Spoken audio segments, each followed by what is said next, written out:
नाज़रीन अस्सलाम वालेकुम। ज़ेड न्यूज़ के ख़बरनामे में आपका इस्तकबाल है। मैं सलमान ख़ान। आगे बढ़ने से पहले सुर्खियों पर नज़र डालते हैं। निज़ाम स्टेट के हिंदुस्तान में इंज़िमाम के ज़िमन में पब्लिक गार्डन में सरकारी तकरीब। वज़ीर आला रेवंत रेड्डी का खिताब। कहा, हैदराबाद खुद एक ब्रांड है और इसे गेटवे ऑफ द वर्ल्ड के तौर पर दी जाएगी तरक्की। निज़ाम स्टेट के हिंदुस्तान में इंज़िमाम के ज़िमन में सिकंदराबाद परेड ग्राउंड में तकरीब। मरकज़ी वज़ीर राजनाथ सिंह की शिरकत। लहराया कौमी परचम। तेलंगाना में एक और नई सियासी पार्टी का ऐलान। 3 मार्च मल्लन्ना ने राज्य अधिकार पार्टी का किया ऐलान।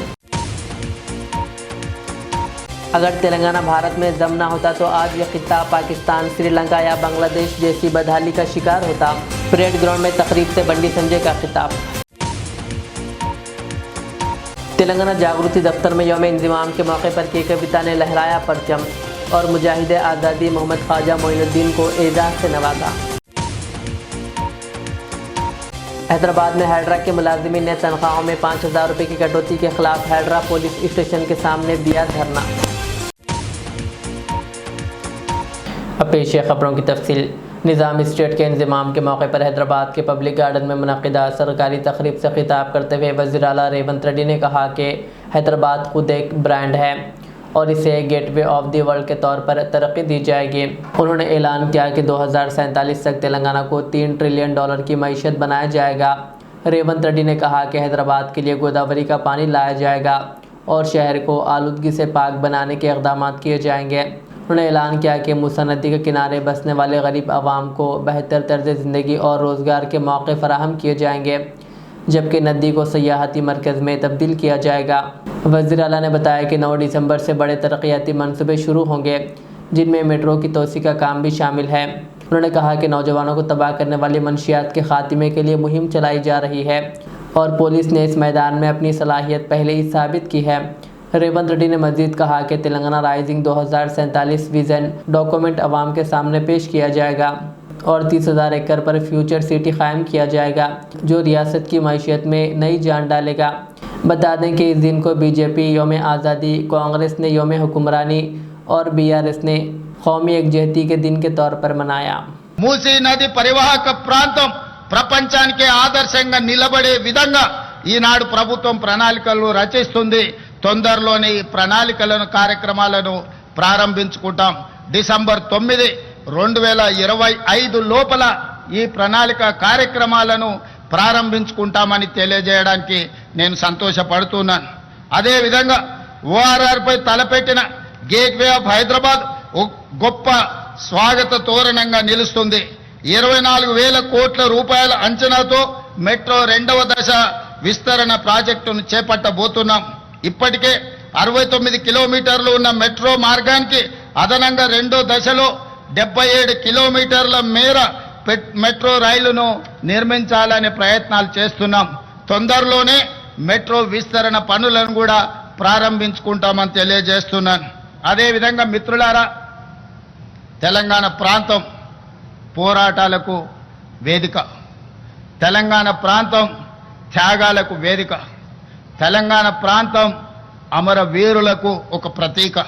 అలాంటి తెలంగాణ ప్రాంతాన్ని ఈనాడు మత్తు మహమ్మారి, గంజాయి కావచ్చు, డ్రగ్స్ కావచ్చు, తెలంగాణ యువతను పట్టి పీడిస్తున్నది. ఇది నా సమస్య, మీ సమస్య, ప్రతి పేదవాడి సమస్య.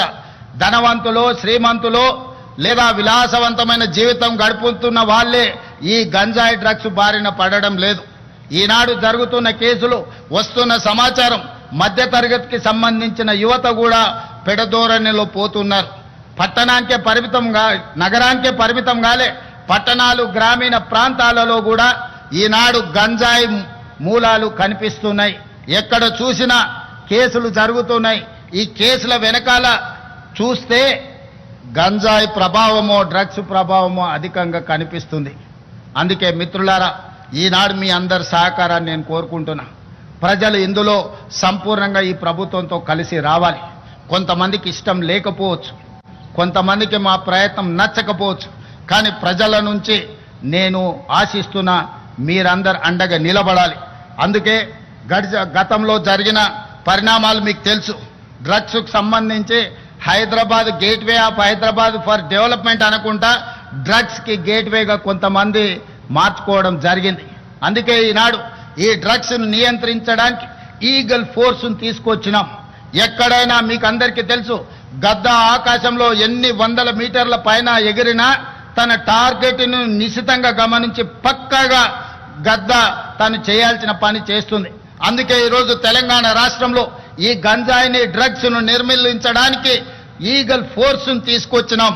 ఇది భవిష్యత్తులో తెలంగాణ యువతను సరైన దారిలో పెట్టడానికి, ఈ డ్రగ్స్ గంజాయి వ్యాపారాలు చేసే వాళ్ళను నిర్మూలించడం కోసం ఈనాడు ఈ వ్యవస్థను మనం ఏర్పాటు చేసుకోవడం జరిగింది. కొంతమందికి నచ్చకపోవచ్చు, అయినా ఇందులో వెనుకడుగు వెయ్యాలన్న ఆలోచన లేదు. మొన్న జరిగిన ప్రపంచ దేశాలలో 138 దేశాలు ఈ గంజాయి డ్రగ్స్ నిర్మూలన మీద ఒక పోటీ జరిగింది. దాంట్లో Hyderabad police world police summit WPS 2025లో డ్రగ్ కంట్రోల్ కేటగిరీలో మన హైదరాబాద్ నార్కోటిక్ ఎన్ఫోర్స్మెంట్ వింగ్ ప్రథమ బహుమతి సాధించింది. सिकंदराबाद के परेड ग्राउंड में मरकजी हुकूमत की जानिब से निज़ाम स्टेट के हिंदुस्तान में इंज़िमाम के ज़िमन में एक तकरीब मुनक़िद की गई। इस मौके पर मरकजी वज़ीर दिफ़ा राजनाथ सिंह ने कौमी परचम लहराया और सरदार वल्लभ भाई पटेल समेत हैदराबाद के इंज़िमाम में क़ुरबानी देने वाले क़ायदीन को ख़िराज अक़ीदत पेश किया। तकरीब में मरकजी वज़रा, अरकान पार्लियामेंट, BJP क़ायदीन और आला ओहदेदार, फ़नकार, तलबा और आवाम की बड़ी तादाद मौजूद रही। इस मौके पर खिताब करते हुए मरकज़ी वज़ीर किशन रेड्डी ने इसकी तारीख़ की अहमियत पर रोशनी डाली और कहा कि 17 सितंबर 1948 को भारतीय फ़ौज ने हैदराबाद को निज़ाम के ज़ालिमाना राज और रज़ाकारों के मज़ालिम से निजात दिलाई। उन्होंने इल्ज़ाम लगाया कि बाद सियासी जमातें खौफ या मफादात के बायस इस दिन को नज़रअंदाज करती रही है। उन्होंने वज़ीर आज़म नरेंद्र मोदी की क़ियादत को सराहते हुए कहा कि मरकज़ी हुकूमत ने पहली बार इस दिन को सरकारी तौर पर मनाने का तारीख़ी फ़ैसला किया। बता दें कि इस दिन को BJP ने यौम आज़ादी, कांग्रेस अवामी हुक्मरानी का दिन और BRS ने कौमी एकजहती के तौर पर मनाया। हैदराबाद के मामले में जब रजाकारों का सरगना कासिम रिजवी दिल्ली में सरदार पटेल से मिला तो उसने कहा, हम आखिरी दम तक लड़ेंगे और मर जाएंगे पर भारत से किसी भी सूरत में नहीं जुड़ेंगे। तो सरदार पटेल ने शांत स्वर में उत्तर दिया, मैं आपको आत्महत्या करने से कैसे रोक सकता हूं। संदेश साफ था, साथियों, भारत किसी भी कीमत पर हैदराबाद को अलग नहीं होने देगा। और जब कासिम रिजवी ने यह तक कह दिया था कि अगर भारत हैदराबाद में आया तो 1.5 करोड़ हिंदुओं की केवल हड्डियां और राख मिलेगी, तब सरदार पटेल ने 2 टूक कहा, यदि यही निजाम और उसके सलाहकारों की मानसिकता है तो समझ लीजिए कि उनका भविष्य और उनकी रियासत दोनों विनाश के कगार पर है। यह दृढ़ इच्छा शक्ति सरदार वल्लभ भाई पटेल की थी। साथियों, निजाम सिर्फ भारत के खिलाफ नहीं था, वह लोकतंत्र की भावना के भी खिलाफ था। सोचिए, 85% हिंदू बहुल राज्य हैदराबाद पाकिस्तान में विलय के बारे में कैसे सोच सकता था। पर निजाम को अपनी जनता की कोई परवाह नहीं थी। इतना ही नहीं, भारत के खिलाफ खड़े होने के लिए निजाम ने पाकिस्तान को 20 करोड़ रुपए की मदद भी भेजी थी।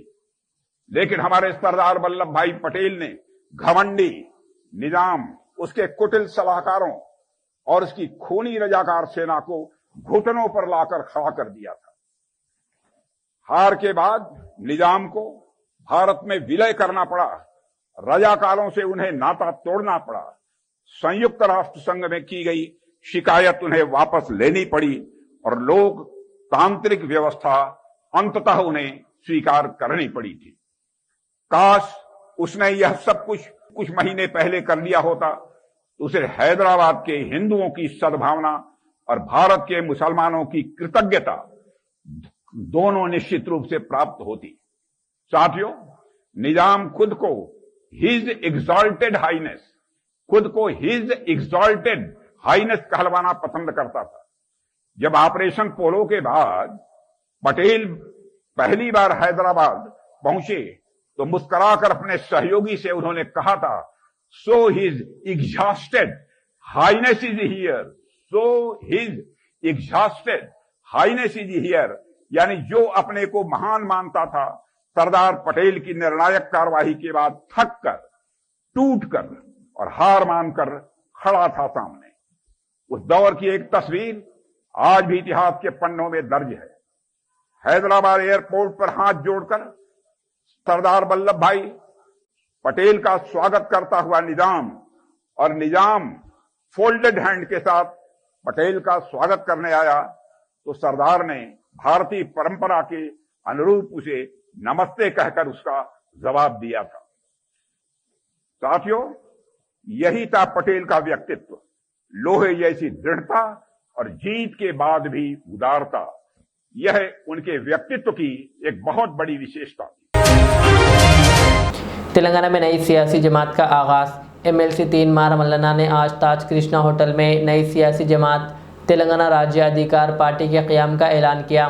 इस मौके पर उन्होंने कहा कि 17 सितंबर पसमानदा तबक़ात BCs के लिए तारीख़ी दिन है और ये जमात इन्हें मजबूत सियासी प्लेटफॉर्म फराहम करेगी। मल्लाना को 1 मार्च को कांग्रेस से मुअत्तल किया गया था, जब उन्होंने ज़ात पात के सर्वे की रिपोर्ट के खिलाफ एहतजाज किया था। वो 2 दिहाइयों से सहाफ़त के मैदान में सरगर्म है और नवंबर 2023 में असम्बली इंतखाबात से कबल कांग्रेस में शामिल हुए थे।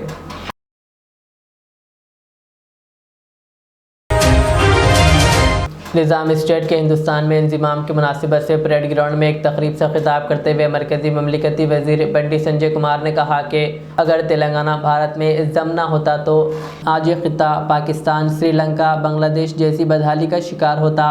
उन्होंने कहा कि सरदार वल्लभ भाई पटेल ने निज़ाम की साजिशों को नाकाम बनाकर तेलंगाना को भारतीय यूनियन में शामिल किया और आज़ादी दिलाई। बंडी संजय ने कहा कि तेलंगाना विमोचन दिन मनाने का असल हक बीजेपी को है, क्योंकि सबसे पहले इसी पार्टी ने इसके लिए आवाज़ बुलंद की और गुज़िश्ता 26 वर्षों से ये दिन मनाती आ रही है। उन्होंने कहा कि हुकूमत तेलंगाना अवामी इंतज़ामिया दिन के बजाय अवामी धोखाधड़ी दिन मना रही है। उन्होंने मज़ीद कहा कि आज 3 तारीख़ी मौक़े हैं: तेलंगाना विमोचन दिन, विश्वकर्मा जयंती और वज़ीर आज़म नरेंद्र मोदी की सालगिरह। बंडी संजय ने कहा कि मोदी की क़यादत में भारत दुनिया की चौथी बड़ी मईशत बना है और तेलंगाना को अब तक 12 लाख करोड़ रुपए से ज़ायद मरकज़ी फ़ंड्स मिले। उन्होंने दुआ की कि वज़ीर आज़म मोदी तवील उम्र पाएँ और मुल्क को मज़ीद तरक्की की राह पर आगे ले जाएं। बता दें कि इस दिन को बीजेपी ने यौम आज़ादी, कांग्रेस ने अवामी हुक्मरानी का दिन और BRS ने कौमी एकजुटती के दिन के तौर पर मनाया।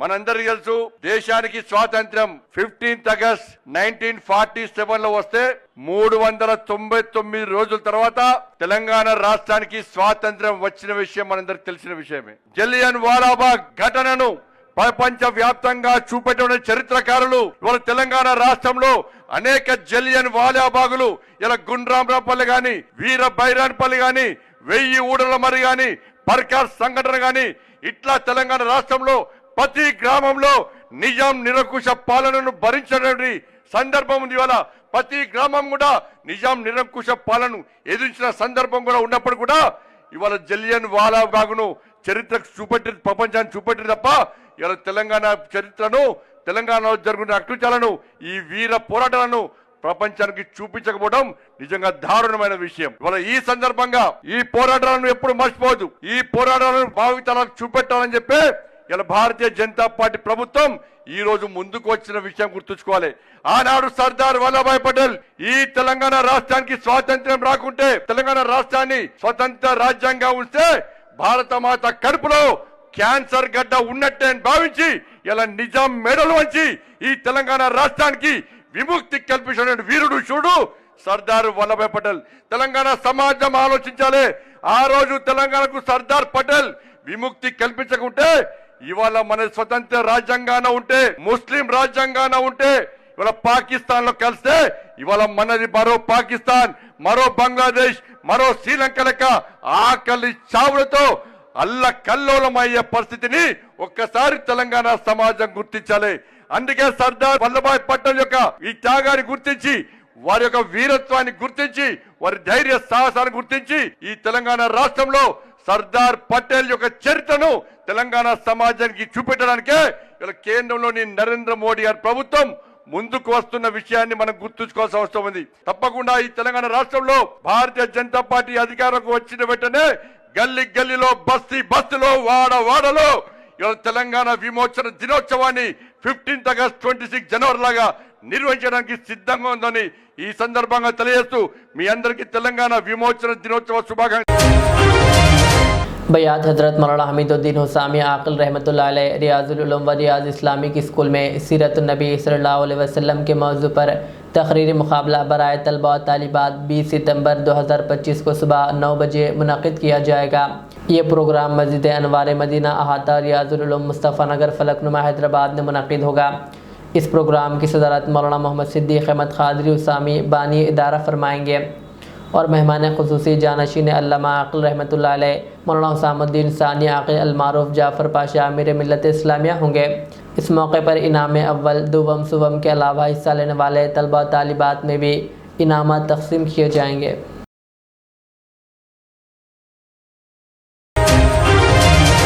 तेलंगाना हुकूमत की जानिब से तेलंगाना प्रजा पालना दिनोत्सवम के मौके पर ज़िला पेद्दापल्ली हेडक्वार्टर पर एक शानदार तकरीब मुनक़िद हुई। इस मौके पर मोहम्मद उबैदुल्ला कोतवाल सदर नशीन तेलंगाना माइनॉरिटीज़ फाइनेंस कॉरपोरेशन ने कौमी परचम कुशाई की। इस मौके पर ज़िला कलेक्टर पेद्दापल्ली और SP व दीगर भी मौजूद थे। उबैदुल्ला कोतवाल ने अपने खिताब में तेलंगाना की आवाम को मुबारकबाद दी और रियासत में तमाम तबक़ात की फलाह बहबूद के लिए जारी स्कीमात को उजागर किया। इस तकरीब में रुकन असम्बली पेद्दापल्ली के अलावा ज़िले इंतज़ामिया के तमाम आला ओहदेदार शरीक रहे। जबकि इस दिन को बीजेपी ने यौम आज़ादी का दिन, कांग्रेस ने अवामी हुक्मरानी का दिन और BRS ने कौमी यकजहती के दिन के तौर पर मनाया।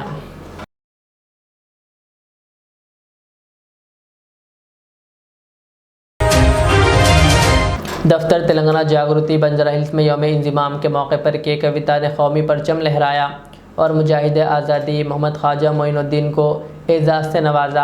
इस मौके पर के कविता ने अवाम को मुबारकबाद देते हुए कहा कि तेलंगाना की जद्दोजहद जागीरदारों और ज़मींदारों के ख़िलाफ़ थी, किसी मज़हब के ख़िलाफ़ नहीं। कविता ने बीजेपी पर इल्ज़ाम लगाया कि वो तारीख़ को मस्ख़ करके मजहबी रंग देकर अवाम में नफ़रत फैला रही है। कविता ने कहा कि कांग्रेस का भी इस जद्दोजहद में कोई किरदार नहीं रहा, इसके बावजूद झूठे दावे किए जा रहे हैं। उन्होंने जोर दिया कि तेलंगाना जागृति तारीख़ के तहफ़्फ़ुज़ और विफाक़ी जज्बे के फ़रोग़ के लिए जद्दोजहद जारी रखेगी और नफ़रत फैलाने वाली क़ुव्वतों का मुकाबला करेगी। అధికారంలో ఉన్నటువంటి బీజేపీ అఫీషియల్గా ఒక రాష్ట్రంలోకి వచ్చి ఫెడరల్ స్ఫూర్తికి వ్యతిరేకంగా ఆ రాష్ట్ర చరిత్రను వక్రీకరించే విధంగా ఇక్కడికి వచ్చి తెలంగాణ విమోచన దినోత్సవం అని గత 3 సంవత్సరాలుగా మన తెలంగాణ ప్రజల మీద రుద్దేటటువంటి ప్రయత్నం చేస్తున్నారు। దాని మీద ఖచ్చితంగా మనం పోరాటం చేయాలి। ఆనాడు 2023లో కరెక్ట్ ఎలక్షన్ల ముందు సెప్టెంబర్లో వచ్చి ఈ సడన్ ప్రకటన చేసి వాళ్ళు తెలంగాణ విమోచన అనేటటువంటి ప్రయత్నం చేశారు। నేను ఇవాళ భారతీయ జనతా పార్టీని సూటిగా ప్రశ్నిస్తున్నా, మీరు ఇంకా ఎక్కడ రాష్ట్రాలలో ఇట్లాంటి కార్యక్రమాలు చేస్తున్నారు? ఎందుకు తెలంగాణలో రెచ్చగొట్టడానికి ఇట్లాంటి కార్యక్రమాలు చేస్తున్నారు? వేరే ఏదైనా రాష్ట్రాలలో పోయి ఆ రాష్ట్ర చరిత్రను వక్రీకరించడానికి ఇటువంటి కార్యక్రమాలు చేస్తున్నారా అని చెప్పి నేను సూటిగా ప్రశ్నిస్తున్నా। మరి 2 సంవత్సరాల నుంచి ఈ కార్యక్రమాలు జరుగుతుంటే కనీసం రాష్ట్ర ప్రభుత్వం ఒక లేఖ కూడా ఎందుకు రాయలేదని ఈ సందర్భంగా నేను ప్రశ్నిస్తున్నా।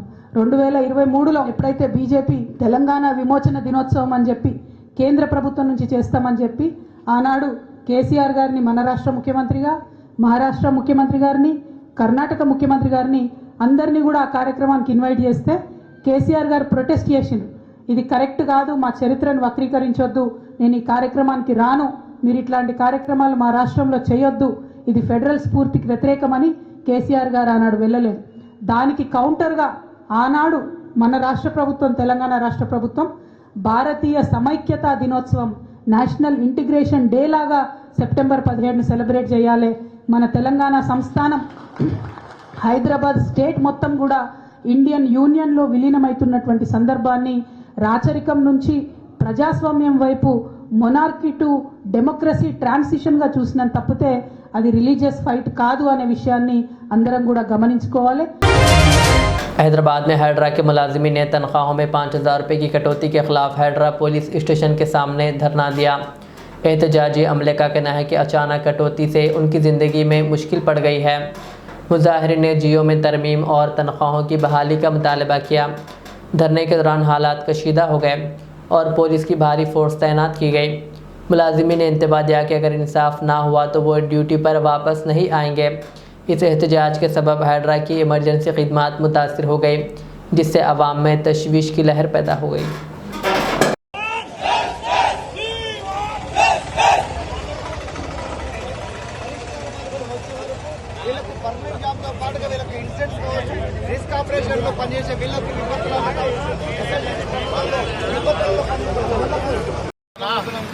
కొడుతున్నా 2000 కొడుతున్నా అడక తింటున్నాము. మా బాధ వంగి చెప్పుకోవాలి. నేను గౌరవ రేవంత్ రెడ్డి గారికి వీరాభిమానిని అయినా కూడా నేను ఏ రోజు కూడా ప్రొసెస్ నాకు గవర్నమెంట్ బ్రేక్ చేయాలి. మా కమిషనర్ సార్ అంటే నాకు వీరాభిమాని మా రంగనాథ్ సార్కి. కానీ నాకు ఈ బాధ భరించలేక రాత్రి నేను ఎంత ఏడ్చినా నాకు తెలుసానా కంట్రోల్ రూమ్ ఫోన్ చేసి కూడా ఏడ్చిన నేను రాత్రి. జీతం తక్కువ అయింది, ఎట్లా సార్ మాకు ఎట్లా తినాలి, ఏంది, నెలకు ఈఎంఐలు ఉంటాయి, ఇవన్నీ ఉంటాయి. ఏకదం 5000 రూపాయలు జీతం తక్కువ అయితే ఏం చేస్తాం సార్? ఇంటి కిరాయిలు నెలకు 7500 ఇంటి కిరాయి, ఎట్లా బతకాలి 2 పిల్లల్ని పెట్టుకొని. प्रजापालना दिनोत्सव के मौके पर वनापति एमएलए कैंप ऑफिस पर रुकन असम्बली टी मेगा रेड्डी ने कौमी परचम लहराया। इस मौके पर उन्होंने कहा कि 17 सितंबर 1948 को तेलंगाना भारतीय यूनियन में शामिल हुआ था और आज वज़ीर आला रेवंत रेड्डी की हिदायत पर इस दिन को शानदार अंदाज में मनाया जा रहा है। उन्होंने तेलंगाना के अवाम को दिली मुबारकबाद भी पेश की। इस प्रोग्राम में कांग्रेस कायदीन के अलावा दीगर ने शिरकत की।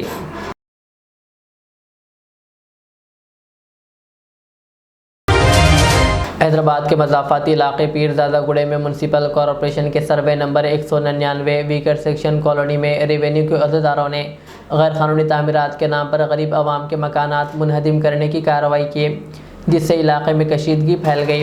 मुतासरा ख़ानदानों ने बताया कि वह गुज़िश्ता 25 बरसों से यहाँ मुक़ीम है और ये छोटे मकानात ही इनकी ज़िंदगी का वाहिद सहारा है।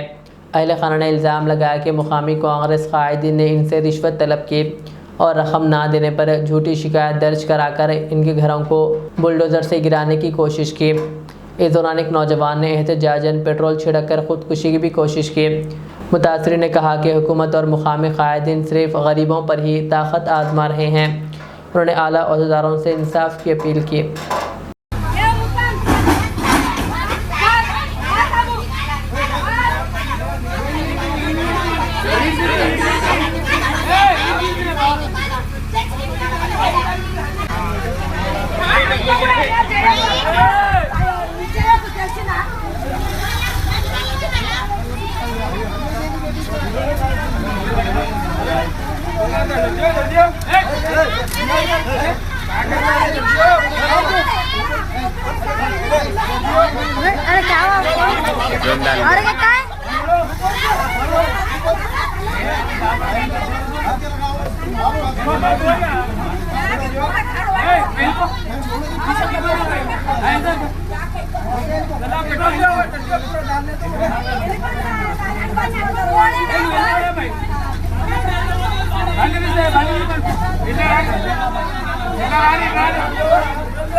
परमेश्वर है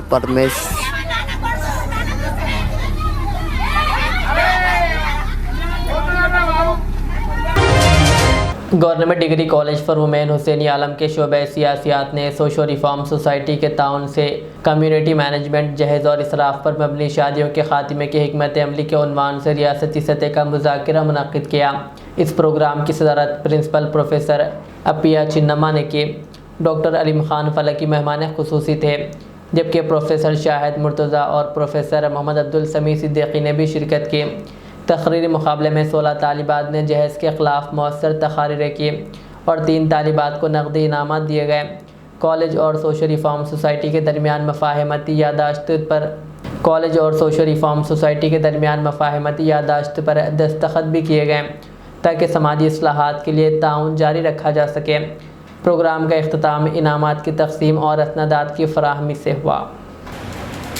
Respected principal, chairperson of this program, Professor C.H. Appiah Chinnamma garu, our chief guest, Dr. Halim Khan Falki garu, President SRS, eminent social activists.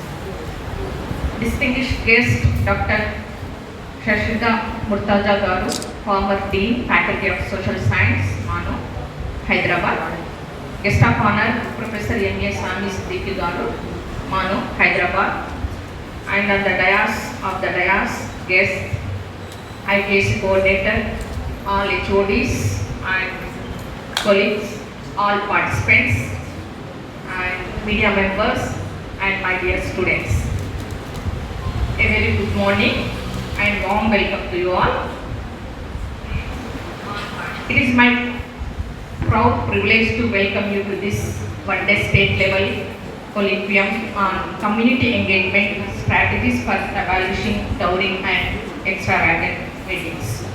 This event, organized by our college in collaboration with Social Reform Society, Hyderabad, also enter into the MOU between the Political Science Department and the society, a milestone that will strengthen our shared vision of social reforms and community engagement. Congratulations, sir, Political Department and Dr. Muhammad Bose, sir, and all faculty members. Our college is deeply committed to providing an environment where the students can grow academically, socially, and personally. To support this vision, we have developed strong infrastructure and supporting academic ecosystem, including smart classrooms for the tech-enabled learning, an excellent library with a rich collection of the books, and fully equipped science laboratories, botany, zoology, physics, chemistry, microbiology, and biotechnology, and dedicated computer science labs and application lab, Telangana Skill and Knowledge Center, SKC, to enhance employability and job readiness. Sports facilities in our college, including well-equipped gym for girl students and a playground for physical development. We are also proud of our wide range of academic departments, languages, English, Urdu, Arabic, Hindi, Telugu, and social sciences, economics, political science, public administration, history, science departments, botany, zoology, chemistry, microbiology, biotechnology, computer science and computer applications, and mathematics. Commerce departments, the largest in terms of student strength. Recently, CC, the government of Telangana. वनपर्ती जिले में साबिक वजीर निरंजन रेड्डी ने BRS जिला party office में कौमी परचम लहराकर कौमी एकजहती दिन मनाया। इस मौके पर उन्होंने कहा कि 17 सितंबर आज़ादी का दिन नहीं बल्कि कौमी एकजहती का दिन है, क्योंकि 1948 में हैदराबाद रियासत इंडियन यूनियन में जम हुई थी। उन्होंने निज़ाम मीर उस्मान अली ख़ान की हुक्मरानी को याद करते हुए कहा कि निज़ाम ने अवामी बहबूद के लिए नहरी मनसूबे, ज़राई इस्लाहात, तालीमी इदारे, सड़कें, रेलवे और अदालतें क़ायम की और रियासत को तरक्की की राह पर गामज़न किया। उन्होंने इल्ज़ाम लगाया कि आज के हुक्मरानों में तरक्की की नीयत नहीं है और तेलंगाना के मनसूबे नज़रअंदाज किए जा रहे हैं। लंबाड़ी बरादरी के सिलसिले में उन्होंने कहा कि कांग्रेस की पॉलिसियों से क़बाइल मुतासिर हो रहे हैं। उन्होंने कहा बीआरएस पार्टी लंबाड़ी बरादरी के हुकूक़ और रियासती तरक्की के लिए जद्दोजहद जारी रखेगी। बता दें कि आज 17 सितंबर को बीजेपी यौम आज़ादी, कांग्रेस ने अवामी हुक्मरानी और बीआरएस ने कौमी एकजहती के दिन के तौर पर मनाया।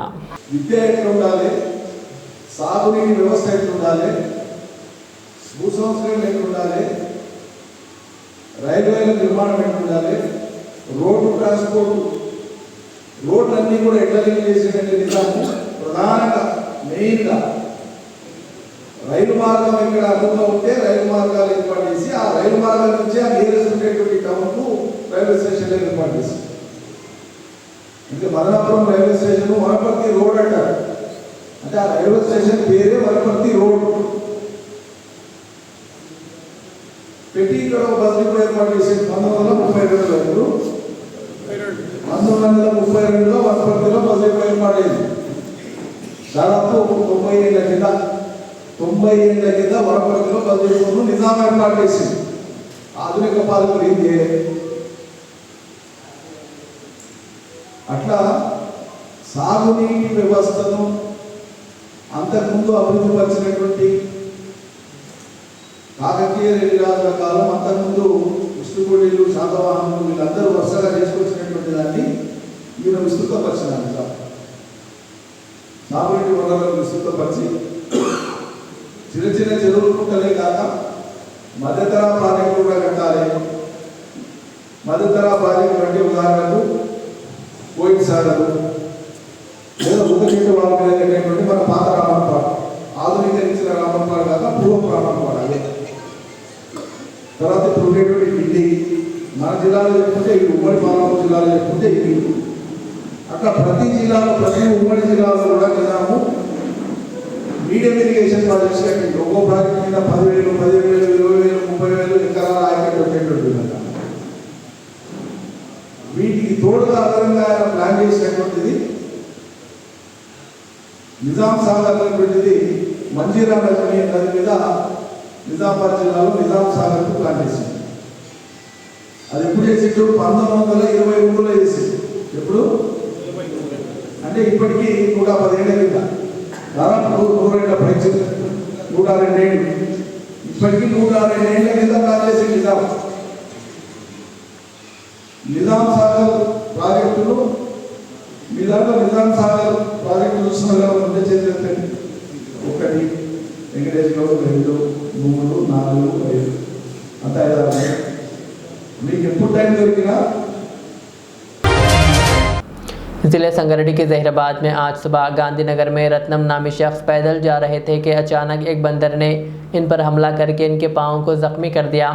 मुकामी अफराद ने फौरी तौर पर रत्नम को अस्पताल मुंतकिल किया, जहां इनका इलाज किया गया। इस तरह के वाक़यात जहीराबाद में पहले भी 2-3 मरतबा पेश आ चुके हैं। अवाम का कहना है कि जहीराबाद म्यूनसिपलिटी की लापरवाही के सबब पहले कुत्तों और अब बंदरों से भी इन्हें खौफ हो रहा है। आखिर में सुर्खियां और एक बार। निज़ाम स्टेट के हिंदुस्तान में इंज़िमाम के ज़िमन में पब्लिक गार्डन में सरकारी तकरीब, वज़ीर आला रेवंत रेड्डी का खिताब। कहा हैदराबाद खुद एक ब्रांड है और इसे गेटवे ऑफ द वर्ल्ड के तौर पर दी जाएगी तरक्की। निज़ाम स्टेट के हिंदुस्तान में इंज़िमाम के ज़िमन में सिकंदराबाद परेड ग्राउंड में तकरीब, मरकज़ी वज़ीर राजनाथ सिंह की शिरकत, लहराया कौमी परचम। तेलंगाना में एक और नई सियासी पार्टी का ऐलान, 3 मार मल्लना ने राज्य अधिकार पार्टी का किया ऐलान। अगर तेलंगाना भारत में जम ना होता तो आज यह खित्ता पाकिस्तान, श्रीलंका या बांग्लादेश जैसी बदहाली का शिकार होता। परेड ग्राउंड में तकरीब से बंडी संजय का खिताब। तेलंगाना जागृति दफ्तर में यौम इंज़िमाम के मौके पर के कविता ने लहराया परचम और मुजाहिद आज़ादी मोहम्मद ख्वाजा मोइनुद्दीन को एजाज़ से नवाजा।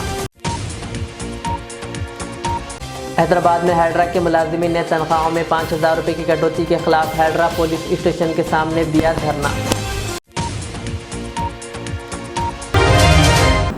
ये थी आज की दिन भर की हमारी खबरें। मुझे इजाज़त दीजिए। हमारे चैनल को यूट्यूब पर सब्सक्राइब, फेसबुक पर लाइक शेयर ज़रूर करें। अल्लाह हाफिज़। रियाज इस्लामिक स्कूल तालीमी मैदान में एक नया इनकलाब, इस्लामिक और मॉडर्न एजुकेशन की अजीम दरसगाह। 23 साल तजुर्बे के बाद तलबा और तालिबात के लिए रियाज इस्लामिक स्कूल पेश करता है हिफ्ज़ कुरान, नाज़िरा कुरान, क़ायदे के अलावा नर्सरी ता 10वीं जमात तक की तालीम का बेहतरीन नज़्म। बच्चों के लिए हॉस्टल की सहूलत, मुस्तहिक़ तलबा के लिए खुसूसी रियायत, तलबा और तालिबात के लिए अलहदा क्लासेस के माकूल नज़्म, खुसूसी computer classes, hardware and software training. बच्चों में तहरीर और तकरीरी सलाहियतों को उजागर करने के लिए हफ्तावारी प्रोग्राम, काबिल और मुशफ़िक़ असातिज़ा इकराम की निगरानी में बेहतरीन तालीम नज़्म। सुबह 8 बजे तक शाम 4:30 बजे दाखिले जारी हैं, उजलत कीजिए। Riyaz Islamic school, opposite lane, new SR petrol pump, Vattepally, Hyderabad. Al Riyaz tours and travels नज़द Riyaz health care clinic, Mustafa Nagar, Falaknuma, Hyderabad. Air ticketing international और domestic, visa endorsement, immigration, passport दाखिल करने में ताउन, विजिट वीज़ा और उम्रा वीज़ा के लिए हमसे रब्त करें। वेस्टर्न यूनियन और मनीग्राम के साथ साथ दीगर सहूलियात भी मौजूद। Proprietor Mohammad Riyaz Ahmad, Al Riyaz tours and travels. खिदमत का मौका दें, आपका इत्मीनान हमारी कामयाबी। Modern trends readymade menswear collection पेश करते हैं आपके लिए आला अक़साम व मियारी मलबूसात। हमारे यहाँ formal, party wear, jeans, T shirt और ट्रैक पैंट्स के वसी वैरायटीज दस्तयाब है। इसके अलावा मर्दाना घड़ियाँ, सन ग्लासेस और मियारी जूतों का शानदार कलेक्शन भी। ऑर्डर्स पर इम्पोर्टेड अशिया भी हासिल की जा सकती है, तो देर किस बात की, आज ही चले आएँ। हमारा पता है मॉडर्न ट्रेंड्स, बीबी का चश्मा रोड, टिकलकुंडा, फलकनुमा, हैदराबाद। मज़ीद मालूमात और राब्ते के लिए प्रोपरेटर मोहम्मद इमाद अहमद से रब्ता करें। 9959541435।